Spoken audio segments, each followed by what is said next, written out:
Hello, everybody, and welcome to Pits in the Flood for the Win. This is Adam, and as you can see right here is Mr. Greg from Midlife Sports Cards, and a guy who I've watched from the very first video you put out.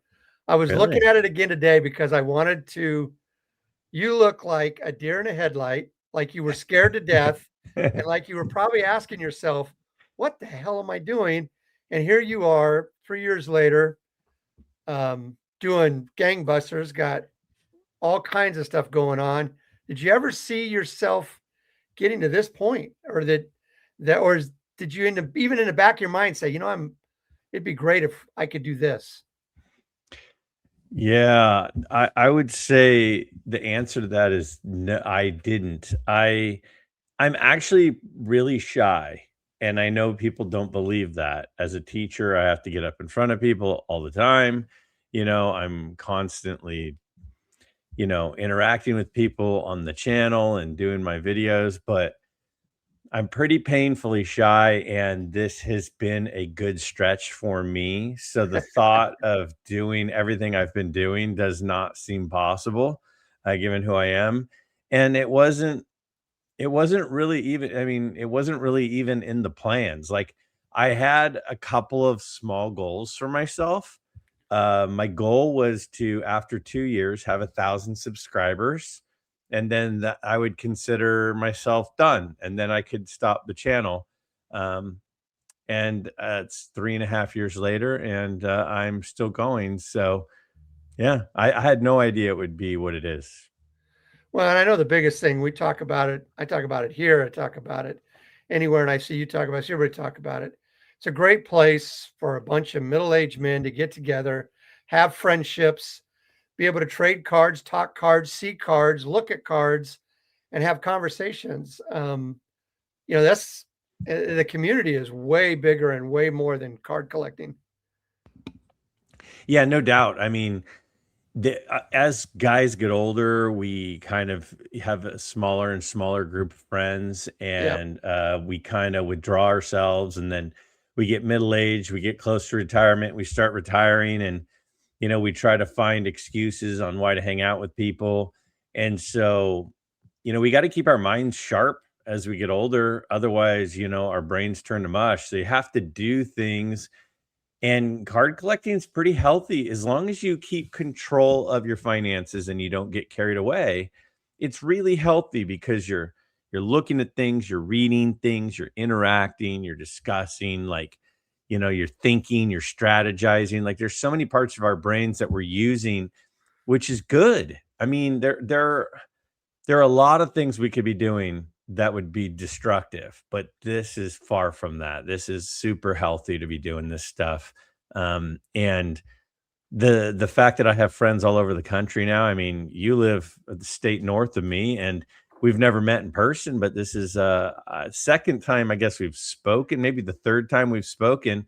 And but we've texted and emailed, and it's just amazing that I have a network of friends in multiple countries and, countless states. It's wild. Well, it's interesting. I retired when I was 53 from a job up here. And before I retired, I read three different books on, retiring. And every one of them said, if you don't have a life outside of work, do not quit. Keep working. Because males tend to kick the bucket a little sooner. And within a few years after retirement, if they don't have any hobbies or a good group of friends or something to be involved in. And I think this is a tremendous outlet for a lot of people. And everybody can be different. No one has to be the same. And it's every channel has their own uniqueness to it. I find it fascinating and Yeah. fascinating what this has done for this community of a bunch of guys who like to look at cardboard.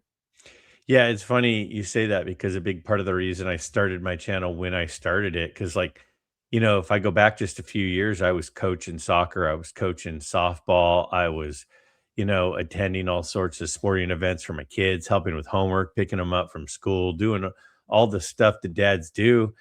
And I saw my youngest was, she was, when I started the channel, she was like a junior, starting her junior year of high school, and I'm like, that's going to be over soon. And I'm going to need to replace what is basically my hobby, which is my kids' activities. And Right. as they get older, they're going to need me less. And so a lot of people that are out there that are getting close to retirement and starting to retire, like this is a great transition point to give yourself some purpose.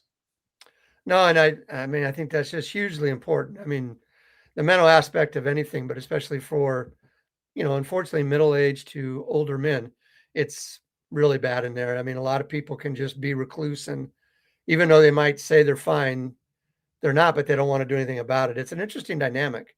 Yeah. Yeah, no doubt. So, No doubt. and because of all of this that you've been doing too, you've decided to add a title to you called writer. I think that's fascinating. I think it's great. I Yeah. also think well done. I'm keeping it a secret. I watch all your videos, dude. I've never Yeah. seen anything where you even talked one page about it. So Yeah. good on you to keep it that quiet. I assume very, very close people to you knew, but what inspired you to do this endeavor as far as writing when literally like a couple months ago you were showing us the video of you having very serious health issues, Yeah. and here you are telling the story and then not realizing in the background you're writing a book. Yeah. Yeah. So here's what it looks like. This is the proof copy. I actually haven't gotten around yet to ordering a regular copy. So it's got the stripe across it, so you can't sell it. But yeah, I mean, I think the fact that I had health issues is part of the reason I wanted to do it. Right. It's you know, you hear about stories. When I would visit my uncles and my grandparents, I would always ask questions, and I'd always ask about family members and people generations before them, because it family is important to me. And one of the reasons it's important is I want to keep alive their who they were and what they went through and what they experienced, because a couple of generations after we're gone, like nobody's going to even know that we existed. Nope. And so we have to do something to be able to leave a legacy, at least be remembered in a certain way. And I could see how someday, say something happened to me and I got sick and I was gone and my grandkids never met me. Like, I want them to get to know me. I Yep. want them to know who I was. And that's basically what the book is. And the book it's 20 stories about my card collecting adventures, like from the first time I ever saw a baseball card to the most recent story was like in like December. Like I was halfway through the book when it happened. And so it's 20 stories, but it's more than that because it's about the impact that each of those things had on me, and why cards were important to me and have become important to me, and how at times I didn't realize it, but I relied on cards during certain phases of my life to help me through certain things that I was going through. And when I looked back, I went, whoa, the times I was heaviest into cards were times that some wild things were happening in my life. And I think it was like my therapy, my escape from the realities of at times what I was going through with life were cards. And honestly, I didn't even realize that until I wrote this. Like, I was looking back and I was thinking about different stories, and I weave into the stories like what was going on with my life at the time, and why I liked this player, or why meeting this famous athlete was important to me, and how that happened, and why did I like this team, and why was my dad getting into cards important. And it's not I mean, it's about cards. It's 20 card stories, but it's seen through the lens of a person, me, and my dad, who I think at times really benefited from the hobby. And with all the negativity, and we see all these things about grading and scandals, and dealers being mad at buyers and all this stuff, like, at the end of the day, this hobby is life altering. It has altered my life. And so what it allowed me to do is it allowed me to escape at times, and it was emotional at times as I was going through some of these stories. So um, I'm really proud of it. I really feel like it tells the story about me, but also tells the story of the impact that cards can have on a person while also being about cards.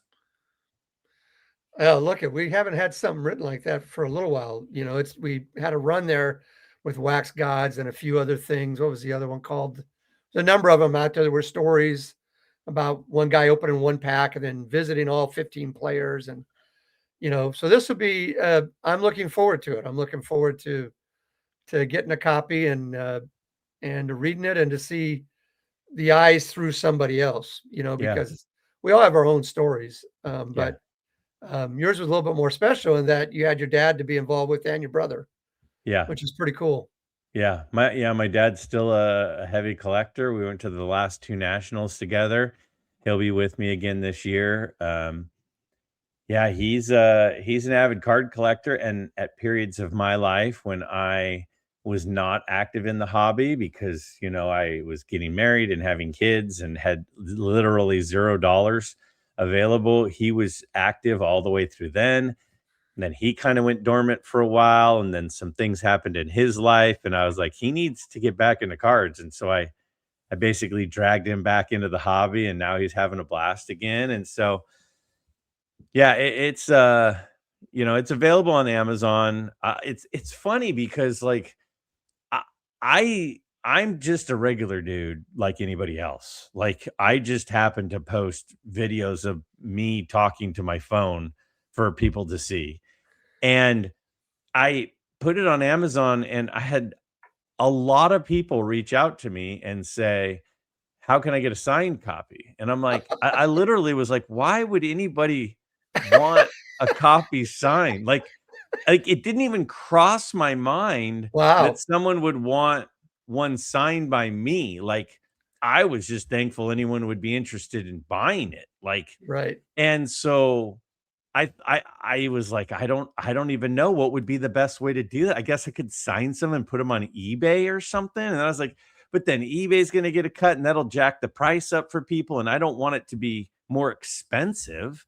So I was like, I was trying to come up with something. So finally, today I came up with an idea, and I just posted about it about an hour ago. Right. We're recording this on Tuesday. Um, where on one of the things I'm affiliated with is the Sports Card Clubhouse with Junk Wax Hero Mike and Adam Splendid Sports, and we have a website. And so on the website, we added a link, and you can order one directly from me through the link on the Sports Card Clubhouse website under the Midlife tab. And you can order it directly from me. And then I put a spot where you could have an inscription if there's something you want me to write in there. And I'll sign it, and then I'll just mail it to people directly. And so, but again, it was like, I was like, really? You want me to sign it? Like, yeah, of course I will. But I just hadn't even considered trying to figure out how to do that, or, that somebody would want that.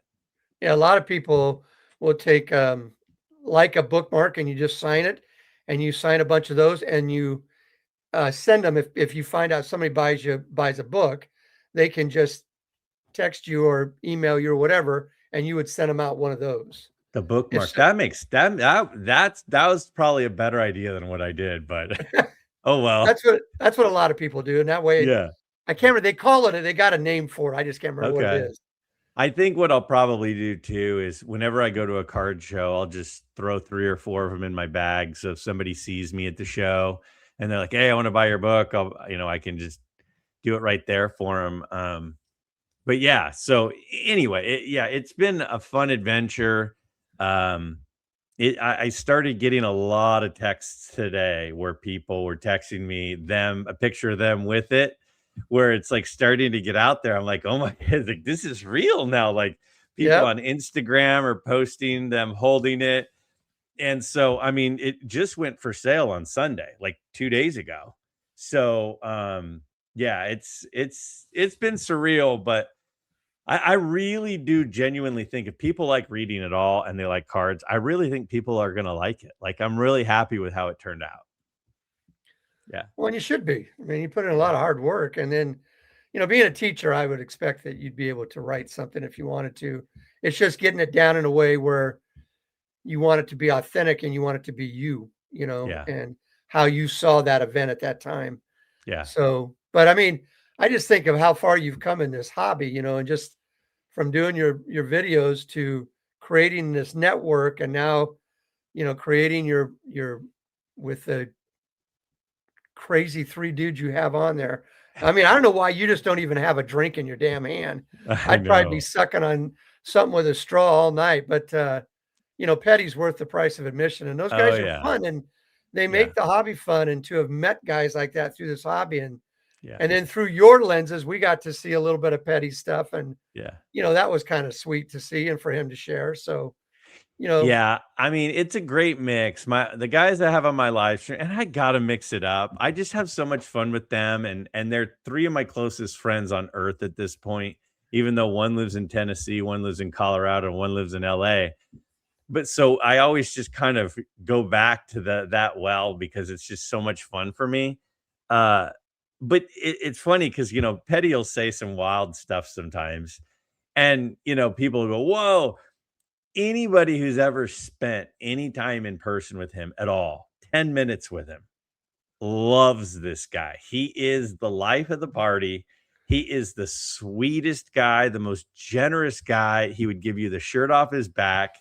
Uh, he's a loyal friend, and I'm thankful to have all three of those guys in my life. So, and then part of our little crew is Mookie Chilson, but with his work and stuff, it's hard for him to get on camera. So he sometimes will produce behind the scenes with some stuff with us. But yeah, I mean, I'm just blessed to have so many good friends in the hobby. well, there's so many good dudes. I mean, all the Yeah. people I've met so far and done projects with, and now I do these 2 shows at the end of the month where we show off cards, one with John from Nerding Out, and then tomorrow will be with Shane's actually gonna join us. Shoebox is gonna join me and Rob to do our hockey pickups of the month. So it's, you meet these people and it's like, it's just so fun I to got a hockey card. Now I gotta grab it. Hold on. Give me oh, 10 you have a seconds. hockey 10 sec card? Yeah, hold on. 10 seconds. All right.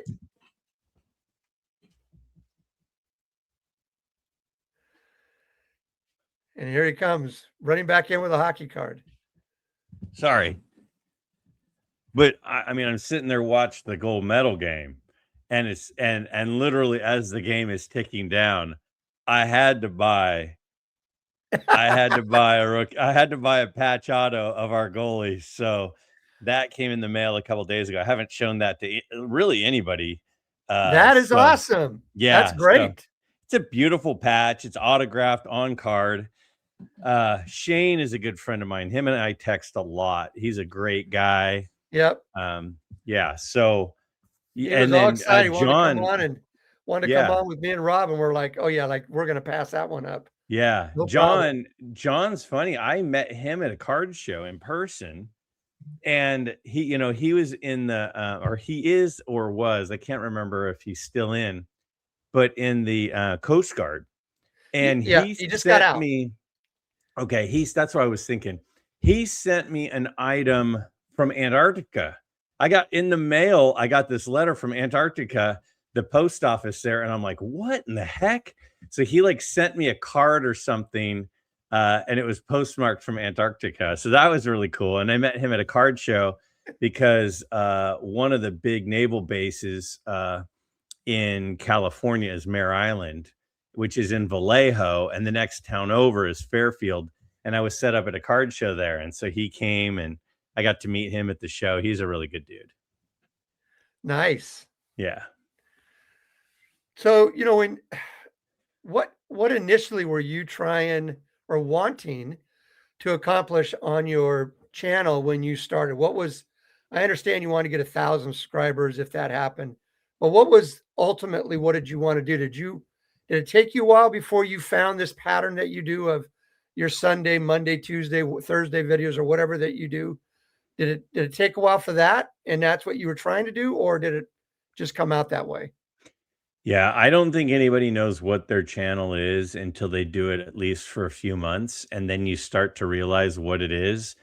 My education in college was marketing. And what marketers do is they look at a situation or they look at an industry and they see what is missing that there's a need for. And then that's what they try to fill that need. And we have a lot of great channels out there that show cards, that talk about cards and sets and players, and they teach, and they are fantastic at that. And that's sort of like the college professor teaching people about cards and about sets and about the cards that they're showing. And as a teacher, I know and I feel that one of my goals is not to just talk at my kids, though that can be effective depending on what we're learning. A lot of the times you want to involve them. So, like today in my personal finance class, I was teaching them about credit scores and how they work, and so I had them doing this kind of group game where I'd ask a question and then the group would come up with an answer, and then I would tell them why it was right or wrong and then teach them that way. And so getting them involved, I think it makes it more enjoyable for the kids. And Yes, so for me, the thing that I felt was kind of missing in the community, at least of the channels I was aware of, because there are a lot of channels I was not aware of. I started my channel maybe 3 months after I started watching YouTube content. I was like, there's not a lot of opportunity for people who don't have channels to have a voice other than the comments. That it's right. just the comments. And I think people would get a kick out of having their comments be featured and having questions that take the show over, and the focus of the show is what other people want to talk about, and letting them show their pickups instead of them seeing my pickups. What about seeing their pickups and other Okay, people's pickups? Because there are a lot of people who, want to be a part of this whole thing, but they don't want to just be consumers. They also want to be contributors. And so to me, that was a big part of it. And the other part of it was I wanted to be able to use some expertise, or some, at least not even necessarily expertise, but some of how I think, to make the hobby more enjoyable for people. And so if I can make it more enjoyable by featuring what other people had to say and featuring their cards and giving some strategies and some thoughts on how I look at the hobby and how I approach different situations, that people might leave an episode and having gained something besides just the information that I taught. So I always looked at it as like I wanted to start a snowball in people's minds of, huh, yeah, that's a good point. And then how does that apply to them? It's like anytime somebody goes to like a church service and a pastor or the priest or whoever, depending on the church, speaks, like most people, if the pastor or the priest is effective, most people go, man, I feel like he was talking right to me. Like, right. I totally got it. Like, that is an effective one, and there's a skill to that. And so I've always wanted to talk in broad terms about, in ways that other people could at least start their brainstorming and start their planning and start their new ideas by planting some seeds. So that was a big part of it too. And the other thing is like there was a lot of short form content, and I Yes. started doing long form content. I went from, most people's videos were 10 minutes or less. And so when I came in, I started busting out 35-minute videos. I got people just dogged on me for a long, long time. And now I feel like there's more people doing 35-minute videos than 6-minute videos. Yes. Um, I I know I've gotten teased about it relentlessly, and that's okay. But I wanted to be able to do everything I just described while people worked, while the person is in their cubicle, while the person is on their mail route, while they're on their UPS route, whatever it is that somebody's doing, I wanted them to go on a hike and be able to participate and not have to just watch, but also be able to listen. So it was sort of like I wanted to be able to be portable. And a lot of the channels were providing visual, and let's face Right. it, YouTube it's like a television show, but it can be a television show that's also a podcast. And so I tried to kind of fill that kind of niche, and I think I've done a pretty decent job at it. And uh, the problem though is it's all very time consuming. And so there are times where I'm like, I mean, my wife is so good, man. I mean, like right now, like where she usually hangs out is right across, the other wall there. And I'm like, I'm gonna be streaming, so I just, and she's just like, no problem. I'm just like, man, why do you put up with me? I can't believe it. So I think that's the hard part. I think the women are just happy that we have something that we enjoy and we do, and they look at it as harmless. I mean, Yeah, I know you've been married almost 30 years, 22. 22. I'm coming up on 39, Yeah, 39 this month. yeah, So, it's look at boys are going to have their toys, boys are going to have their hobbies, boys are going to have their interests. And if they're healthy ones and good, most women want you to do it because you're out of their hair. hmm, And and then and then you're usually happier and you're usually better. You're just a better human being. If For me, if I can get outside with a fly rod or my, hiking shoes on, that just I can the worst day in the world can happen. And if I can get out, it cures it. It's just yeah, so it's important that you get out and do some of the things that you enjoy because it'll just bring you joy for the rest of the week. yeah. Yeah, no doubt. We have a lot of hiking trails out where I live, and one of my favorite things to do is hike on our little single track trails and pop in my headphones and listen. And I look for long form content. I mean, most stuff that's 7 to 10 minutes and is showing lots of stuff, showing cards, showing pickups. I don't watch a ton of that. I'd much prefer the 45-minute conversation like what Right. we're having right now. To me, that really gets me going. So, Strongsville's coming up. I know you're going, and I know you're Mhm. also going to the national. And you and Darren do this thing where you guys do your cards, your level one, level two, level Yeah, three. I find that enjoyable because about 80% of the time you get one or two of them, or maybe three of them, and they're still on there because you got other cards that you wanted to that yeah. weren't on these lists. But when you're going to Strongsville, what's your strategy now, knowing that I saw from just a couple weeks ago, you picked up some pretty big cards that you didn't anticipate getting right at this moment. So how Yeah. does that change your look now for Strongsville as far as what are you wanting to add? Are you looking at more tier two and tier three stuff, or do you still going after a tier one? Yeah, I mean, that's a great question. I mean, if I asked you right now what your favorite restaurant is, you could probably name 2 or 3 restaurants, but then I could probably come back with 10 more and you go, "Well, yeah, I like those too." And Right. that's sort of what the goal list is for me, is it's like, what are the things that kind of stand out on first blush and first thought? It's not the whole list, it's an idea. It's sort of like an appetizer for the sorts of things that I'm excited about.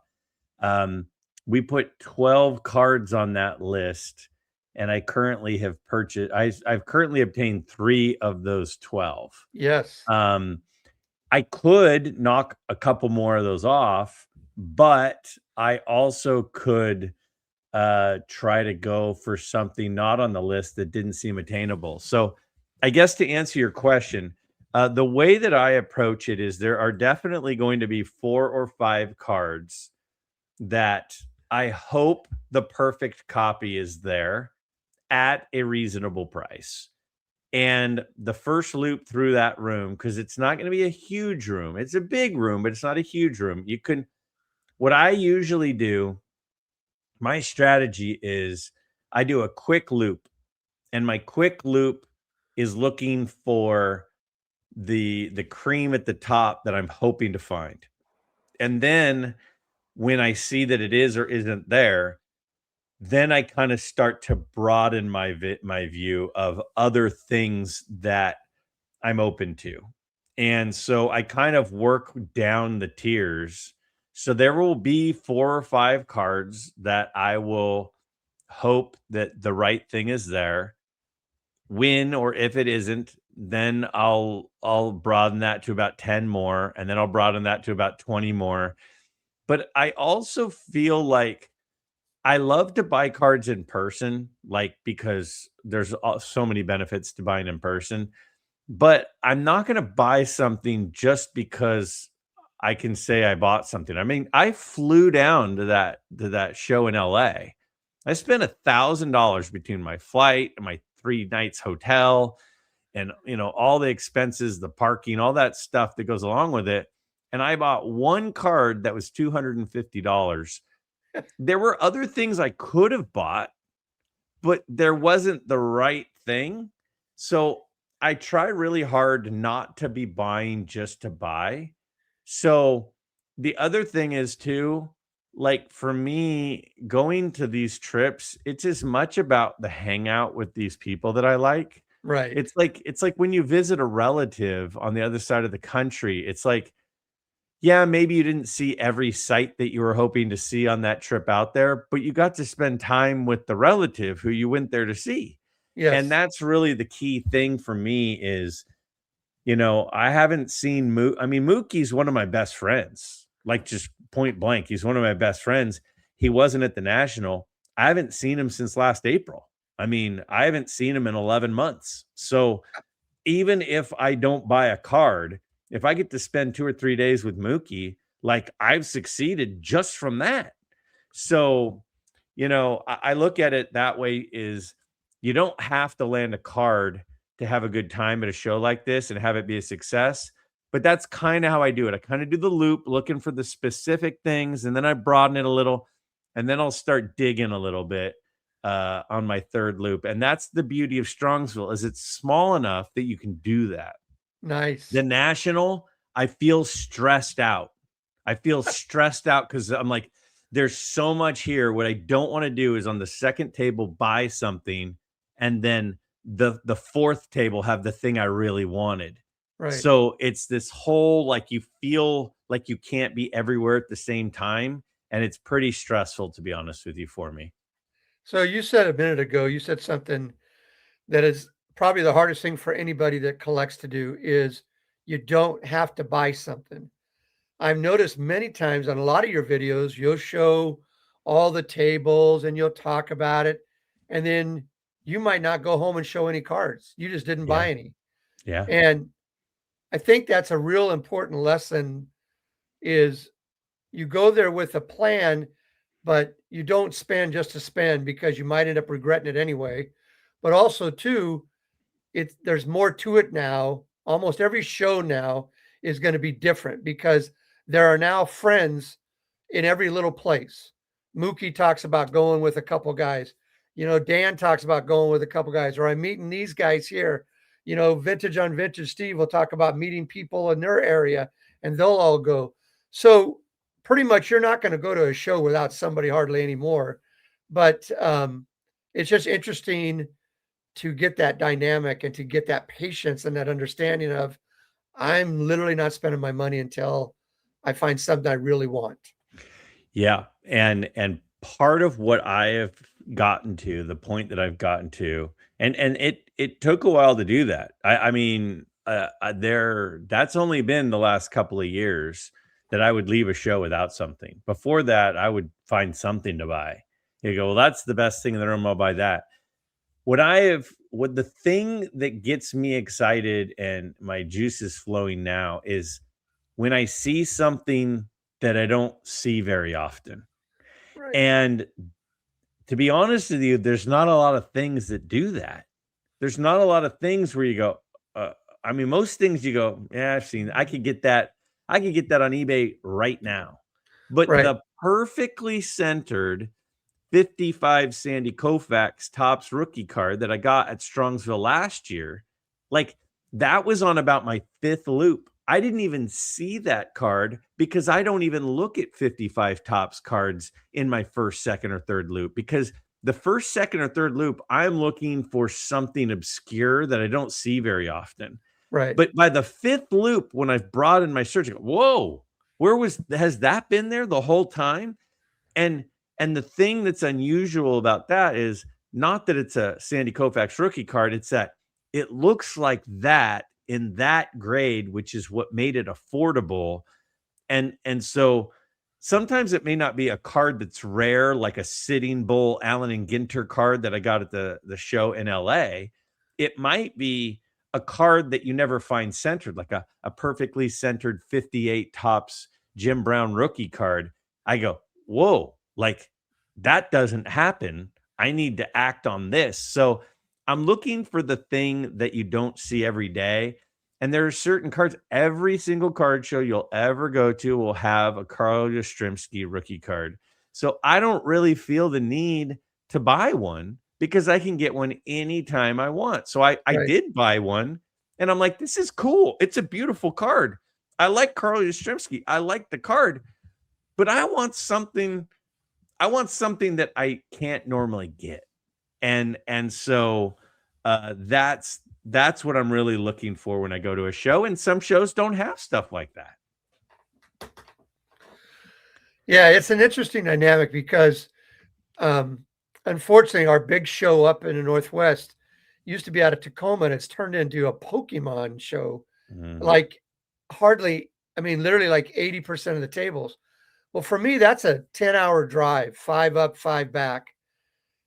And to go to something that isn't got very much vintage anyway.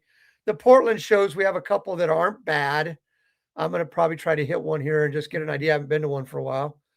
But that's the problem, is that there's certain places where they're the best shows, or there's a lot to vintage. Like I know when being down in LA, watching those and having been to Burbank Sports Cards myself, I mean, you're going to find a lot of vintage at most shows, even if there's a lot of Pokemon.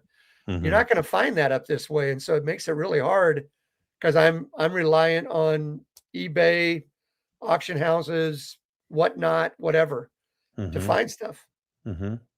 Yeah, there's no doubt that, certain areas are going to have shows and certain areas aren't going to have shows and are more reliant on auction houses. And, where you live, I mean, Dylan, we're both buddies with Dylan, he doesn't have a show. He has like one card shop. So he's got to find a unique way to be able to search for cards. And you have to kind of find what that is. I think there are a ton of Facebook groups. I'm not a social media guy. I'm just not. But for cards, I have it because there are a lot of opportunities that, I mean, there are things where it posted an hour ago and it already says sold. Like you have a card show at your fingertips with Facebook and Instagram and some of these things that, you can find some pretty good stuff depending on who you're following. So you do have to get creative at times, but if a flight for you to go to like the Burbank show is about the same as it is for me. I mean, yours would be longer, but the price isn't going to be that much different. Nope. Like I would probably just go to the show, once a year down there instead of driving 5 hours each direction. I'd drive to the airport, fly for an hour 45. Yes. And hit the show and then stay a night or two and then go back up. I mean, with the cost of gas right now, I mean, the price isn't that much of a savings, to drive instead of fly. So that's something I'd think about if I were you. Well, I thought about it because I saw how much fun you guys had. I would love to, I'd like to go when there's going to be people like you guys down there, because that's, so you can meet and socialize and everything. So one of the other things I wanted to ask you is, because I don't know if you've done a follow-up on this, because I didn't watch the last night. I'm curious how your auctions went on CIA. Yeah. My auctions went really well on CIA. I listed, what did I list? 8 cards, I think. You're talking about the cards that I listed for sale, right? Yes, the stuff Yeah. that you now you had 8 lots or 8 cards, Yeah. 8 Yep. spots, right? Yep. I had Okay, 8 spots, and I kind of in my mind, I set a number that I was like, I hope I would be happy if I netted this amount. okay. And um and I netted about 15% more than that. Wow. Um it's interesting because Did you anytime sell you all 8? yeah, yeah. Wow, that's Um nice. yeah, the thing about auction houses is, if you look at the 8 cards, I would say 4 of them sold for less than I thought they would or should have. But 4 of them sold for more than I thought they would or Right. should have. And so if somebody goes into it with like a big picture, this is what I'm hoping to get, and you don't look at each because you're going to sell something and go, somebody stole that, and they do, they will. And as a buyer, it's an opportunity to find the steal. But there's also things where people kind of get in a competition, and then the stuff goes for probably more than it should. So I had a great experience. Then my dad, in the February auction, he put up about 10 cards, and they exceeded his expectation. Now, he was texting me 2 days before going, "Dude, 2 or 3 of these cards are low." I'm like, "Yeah, they are, but look at those 2 or 3 cards that are already high." And he's like, "Yeah, you're right." And that's just what auctions are. That's just how auctions work. They're good for buyers, they're good for sellers, there are going to be deals, you're gonna have stuff go cheap, but so my dad, he turned around and he put more cards up this month. So I already recorded the video with Theo. It comes out on Saturday. So on Saturday, I think the auction opens on Thursday or Friday. I can't remember which, but on Saturday I have the auction preview for CIA, and I show, Petty has cards for sale. My dad had cards for sale. Our buddy Jake, Waxpack Wisdom, bunch of guys have stuff up this month. So I was really happy with how it went, and I absolutely will sell more through CIA in the future. And it's It's you know great. It's really great to have an auction house run by 2 about as honest human beings as there are. I don't know if there's a nicer person I've ever seen in the way that he deals with collections like Chris Sewell. Like, he not only is fair, I think he's too fair yeah, almost in giving 70% when, most people never get close to that, but they're just really honest people, and to have Theo working for him, mhm, what a great company that's turned out to be. And I saw I saw the Snowman a couple days ago on Chris Sewell's, they do that program yeah, together now, and he just talking about how this exceeded his expectations, like, hugely, like yeah, he never thought it would do as well as it's done. And now yeah. that you have all this community that we back everybody, and if it's something everybody's good for, we're gonna jump on it. And I've never bought from an auction house yet, but I Mm. will with CIA. Yeah, I highly recommend it. They are a sponsor of my channel. And, I know that there's some people that get this weird kind of perception when somebody starts getting sponsors and stuff, and, oh, No, no. the way my response is this. I personally, I had a channel for 3 years, and I busted my tail for 3 years, and I didn't take a dime. And after 3 years, the amount of work I was putting in, I was like, I hope that people know that I'm genuine by now and they just trust me. And that's why a company like CIA, I was willing to do a deal with, because I've had a lot of opportunities that I didn't do because Right. I didn't want to be dealing with those people. But Chris and Christina and Josh at Card Ladder are really good people. Like, Yes. I hugged I hug them when I see them at the show in LA. Like they're friends that I text. You know, Josh, or, not Josh, Jeremy, the Texas Snowman. Like he'll just text me like, "How you doing?" Like he's a good dude. Theo is a really good guy. Yeah, You know, and so when I align myself with people, I've already vetted all that. And so I hope that what I do is when I say, "Hey, this person's sponsoring my channel," I hope that people know, well, then they must be good people because Greg would only work with good people. That's what I hope that people think. But I know that some people will think weird stuff, and that's that's cool. exactly. Yeah. Yeah. The, buy all my stuff through the penny sleever now because of watching your show years ago. Yeah. And I thought, this company sounds really good. Not only I've been thrilled with them, I've been blown away by the way they treat you and everything. Um, so I think when you've been on as long as you've been on, and some of these other guys, if you can get a few bucks kicked back to you, you richly deserve it. You know, Yeah. Yeah, and Isaac at the Penny Sleever is a great guy.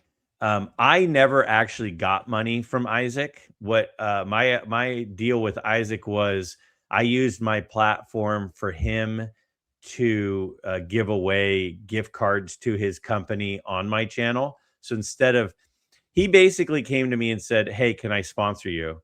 And I said, I'm not going to take any money from anybody for 3 years, but what I will do is I'll let you give away money to my viewers right, instead." And I again, the only reason I did that is because we played phone tag and we played social media tag, but then I met him at the National in Cleveland and we sat and we talked and I got to know him. We had another phone call or two. And I said, "This is a good person. Like he's a good person and his product is quality product and the prices are significantly better than other places. So I will allow him to utilize my platform and people see that I've basically signed off on him, and I'm happy that I did, you know? And quite frankly, I think if I went to Isaac and said, "Okay, well, uh, I would take a sponsorship from you now," I think he would do a sponsorship deal with me now. right, I just didn't wanna take money from anybody at that point. right. No, I hear you. I mean, especially with the way you're going about it and the way you've done your channel and everything else. Um, One of the things I mean, I love the show that you and Mike do together because I don't like watching a lot of heavy stuff. I'm in this hobby because I enjoy it. I don't want to get into all the shill bidding and all that crap out there. And I know you don't get into it like 100% heavy, but you'll touch on it because people will ask you Correct. in the questions, and they're wanting your opinion. Your Yeah, opinion matters. yeah, And you've got this group of people, this nation that is around you that going to ask those. So, you know, um, what made you decide that this is kind of the realm that you were going to go in as far as filling a niche? But what made you say, you know what, I want to be a little bit more in the news and get people on here that can answer those questions, like having somebody from the card ladder, having Jeremy Lee, having people like that on, you know? yeah. So I would say a few things. Actually, to be honest with you, I'm recording with Jeremy Lee in 40 minutes from right now. Okay, Tonight, we're going to do an episode with him later. He's a great guy. So, I won't go I a heck of a lot no, longer. no, no, no. We're good. We're plenty Okay, good. I spaced it out. I'm good. That's not why I was saying it. okay, It was just coincidental that you mentioned him, and then I'm going to be with him in a minute. Um, so there are channels that their channel is hobby news, and those channels are really good at that. And if people want to pay attention to that, people can pay attention to that. I don't usually take the bait on that. There are times where I'm like, man, I could do a video and it would do right, really well on this.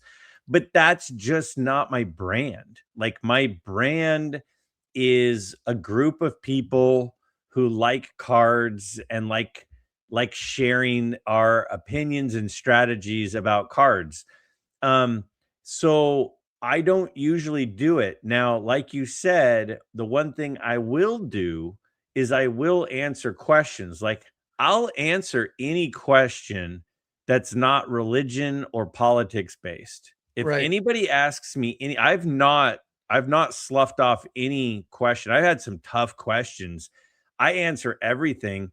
And there are times people want to, what's your take, Greg? And I think that I'm a fairly, you know, level-headed person when it comes to stuff. So I respect and I appreciate that people want my opinion, but I don't usually go, the latest scandal, here we go. Like, Right. the one thing that I sometimes will kind of beat the drum on is PSA. I will attack them at times, which is funny because, people say, "Oh, Greg, you took money from Card Ladder, and so you're a shill now." So, Card Ladder is owned by PSA. I mean, Collectors Universe, the parent company of PSA, owns Card Ladder, and the one company that I really will lay into at times is PSA slash Collectors, and they sponsor me. So if they ever said, "Hey, you attacked us, you're up," okay, that's fine. Go. You Right. can leave. I'm just going to be me, and if you want to be affiliated with me, that's fine. But I'm not going to change who I am because of some business deal that we've got. That's not something I'll ever do. I won't change who I am because of somebody that I have an arrangement with. I love Card Ladder. I have opinions pro and con for PSA. There are some things I'm really happy about with PSA, and there's some things that I hate about PSA. And Right. I'm not going to avoid or ignore any of that. Um, so to answer your question, I do I do feel like because I I think that people trust me, that there are times, it's good to have some experts from the greater community on, where I can kind of probe them for some questions, some opinions on some of those things, because it might be helpful for people. Like, if I have Chris Hoge on and we talk about, tell us, how do you come up with this? How does Card Ladder even work? How is it different than the other companies? Like, I think that's good to know. Yes. I spent 3 hours last night on Card Ladder because I know a lot of people are going to roll their eyes at me, but I'm really been fascinated with 90s refractors and inserts lately. And I was just studying because I don't know a lot about them. And I was just studying. I went on Card Ladder and I was just doing all this research. And I'll be honest, it saved me hours and hours and hours of time to find what I was looking for because of Card Ladder. Now that's just a fact. That Right. I don't say that because Card Ladder, has a deal with me. It's a Right. really good product. So I guess I'm doing what I always do, which is take a short answer and make it a long one. But the to answer your question, I will present hobby news from experts. I will answer hobby news topics from people, but the underlying theme of my channel isn't hobby news. But there are times where things happen that affect all of us, even if we don't want it to affect us. It does affect us. When PSA buys out SGC or Collectors buys SGC or however you want to say it, like, that affects everybody. Even Yep. if you're not an SGC person, even if you're not a PSA person, even if you're a raw card only person, it affects everybody. So we can't just ignore some of these big things, but some of the little things, like Pac-Man yelling at his I mean, Pac-Man was yelling at some of his viewers on a break he was doing or something, and, like, all these news channels were doing videos on it and getting, like, 50, 60,000 views, and I'm like, "I could do a video on that, but I don't want to. I don't wanna do a video on that." So, No. I just try to stay in my lane.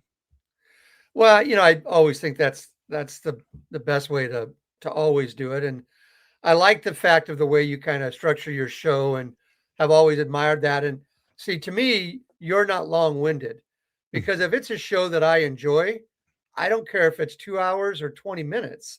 I never look at that, but there's so many people that get caught up in that, Yeah. worrying about that. It's just, this is your channel. Make the video you want to make, and you know, just put it out there. Yeah. And I've said to people many times, I'm like, "Well, if you didn't like the topic, it's okay to just skip the video. yes, Just go to watch a video of what you want." Like, I totally get I mean, I totally get it.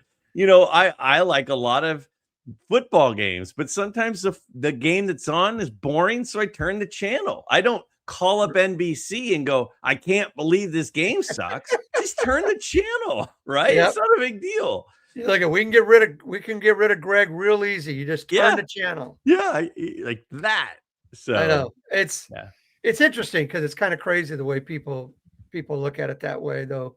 yeah, So, you've kind of talked about, I'm not going to keep you too much longer. I just want to ask you a couple more questions. But sure. one of the questions, first of all, you had me on your show last year in Yeah, January, yeah, and it was a show that did pretty well. We actually got a yeah. lot of participation, where I had taken a bunch of PSAs, cracked them, put them into SGC slabs, and it was quite a bit of difference in that. I noticed that you used to always, at least 2 or 3 times a year, will do an SGC kind of PSA study on vintage, on, well, how the price market is going. Anything like that coming up? Because you haven't done anything like that for a while. That's always was kind of a staple with you, was doing these comparisons, because I thought you did a really good job of them. Well, I appreciate that, and it is a staple of what I do. And again, the reason why I think it's important is because it's just information that could potentially affect the way people target cards, or which slabs they choose to use or submit to. And some people go, "I don't care, what, who cares, SGC versus PSA." I go, again, just keep scrolling then. Right. Um, so to be totally, it's been about 4 months since I've done one of those, and I try to do about 2 or 3 of those a year, because a video like that, believe it or not, I'll put about 8 hours into that. And for a 45-minute episode, I'll put about 8 hours of work into that. And in the fall, my daughter had college soccer that was very time consuming until December. And then I've got, I was finishing the book, which people didn't know I was doing. I Right. started doing more live streams. I've been doing a lot with the channel. And so that's the kind of thing, like, I have my spring break coming up. I could see myself doing one of those then, if not early summer. So yeah, it's a time thing. It's not that I don't want to do it. It's just a lot of the stuff that I do, I don't think people, I know people know it takes time, but I don't take shortcuts. So like when I even do my Q&A videos, I screen grab the pictures, I clip it, I put it on so it looks nice. I do a nice voiceover read of it, and all of that takes a lot of time. So it's a time thing, it's not a desire thing. So now that the book is kind of wrapping up, and the time with the soccer thing is on a little bit of a short hiatus. It's something I'll do soon for sure, and it's always something that I have in my mind. I go, it's been a while, no, I did one. And so it's always kind of ticking in the back of my mind. But absolutely, um the thing that I'm interested in right now the most, that I've been thinking about a lot, is the discrepancy in price from one grade to the next, Yes. when at times the lower grade looks better. And so seeing the jumps, like, okay, from a 7 to an 8, it jumps 20%, but from an 8 to a 9, it jumps 80%.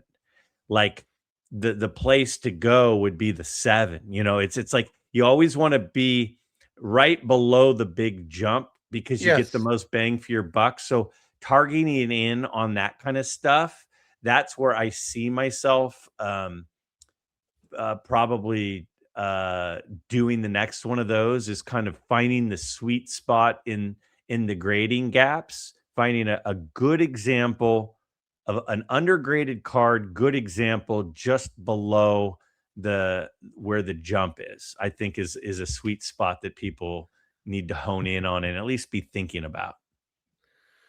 Well, I'm not going to keep you any longer, except I'm going to leave you with one question. But thank you for doing this. I mean, Yeah, of course. it's always great to talk to you. I Yeah. love watching the show, and I appreciate you kind of giving me a little bit of, I used your brain a lot to kind of even start the channel, get ideas what I needed to do and everything. But in collecting, you know, a lot of people collect the names, right? You collect the Aarons, the Mazes, the Hall of Famers. Name 5 Hall of Famers that you think that are steals or very undervalued, that you would target. Do you have 5 that you could think of off the top of your head of people?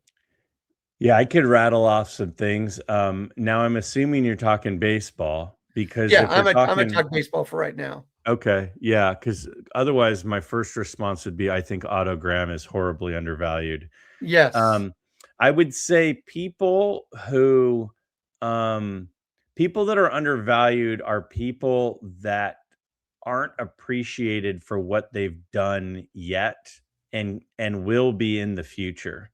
So believe it or not, I think Kurt Flood Yes. is an example of a guy who there will be a time where it's going to be put in our faces what exactly he did for players and for the game and what he did to himself to do for those people who are now benefiting from him. I think that his rookie card is obscenely cheap, and I think that that card is very undervalued and appreciated. I think other than his rookie cards, Larry Doby cards are insanely cheap. I mean, if you look at a 1950 or 51 Bowman Larry Doby, you can get a nice looking like 3 for under 230 bucks. There's absolutely no reason that his second and third year cards should be selling for under $300. It's just insane, especially the 50 I and agree. 51 Bowman cards are absolutely they're gorgeous. Um, this is going to sound crazy, but I think you can make an argument that the most undervalued person in the hobby is Jackie Robinson. I think that Jackie Robinson is a guy who will continue to stand the test of time. He will continue to elevate his name, not depreciate his name, but elevate his name. A lot of guys that people are collecting will kind of be forgotten, but Jackie Robinson, not only will he not be forgotten, he's just going to become more and more important. And so I think Jackie Robinson's stuff if you look forward 10 years, I think his stuff is very undervalued. Specifically, a couple of cards in general. I think his 49 Bowman is also a rookie card. It's too cheap. I think his 52 tops, I think, is going to close the gap between him and Mantle and Mays over time. I think that those are a couple of cards. So I'm at 3.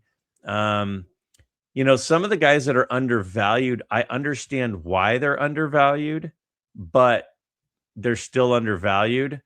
I think Willie Mays is undervalued. I think Willie Mays, for what he was, you can get too many of his cards for under $100. Like it, the gap. I understand Mantle's likable. I understand Mantle's on the Yankees. I understand Mantle is Mantle, but as the cybermetrics and the war and all of these different stats continue to become more important as we go forward, people are going to go, man, Willie Mays was really good. And in that same vein, another guy I think you can make the argument for is Ted Williams. Like Ted Williams, other than Ted Williams' rookie card, his cards are too cheap. They're just Yes. too cheap.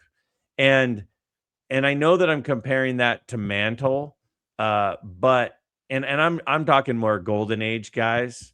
There are some opinions I have if you go further back. I think Cy Young is a little overvalued. I think Christy Mathewson is undervalued. Cy Young has the name recognition from the award. If it was called the Christy Mathewson Award, I mean, Christy Mathewson was a first ballot Hall of Famer. Cy Young was a second ballot Hall of Famer, you Yep. know? So those are a few names that jump out at me of guys that are still kind of overlooked for whatever reason. Will they always be overlooked? Possibly, possibly.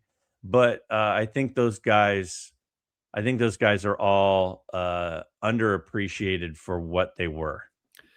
Yeah, it's interesting because like I collect George Kell and Louis Aparicio and Nellie Fox and guys like that. And if you look at their numbers for their positions, they were as good as almost anybody. And yet, for whatever reason, you can't give away these guys cards compared to somebody who might not even be as good as them. They just either played on a glitzier team or were a flashier player or whatever. But it's interesting on how certain Hall of Famers just command a lot of money and other ones it's quite a bit down, and yet there's not that much difference in who they are. Yeah, I think that it's sort of like defensive players in football cards, Yep. like Ronnie Lott, and LT and Dick Butkus might be the three best defensive players, at least pre 2010, and their cards are super cheap, like super cheap. But quarterbacks are the ones that get all the love. So it's interesting, even vintage running backs, Joe Perry was a stud for my 49ers. You could buy his rookie card and second year card for under $100. Like it's crazy. So Yep. I think that in baseball, it's about the home run hitters, and in football, it's about the quarterback. And will that change? Maybe it might, but I wouldn't be surprised if it didn't. Well, buddy, thank you so much for your Yeah, time. for We're a sure. little over an hour, and I appreciate you just giving me your time and having fun. It was great to catch up with you, and wish you the best. And we'll be in touch again. We'll do this at another time. Sounds good. Thanks, man. All right, you take care, buddy.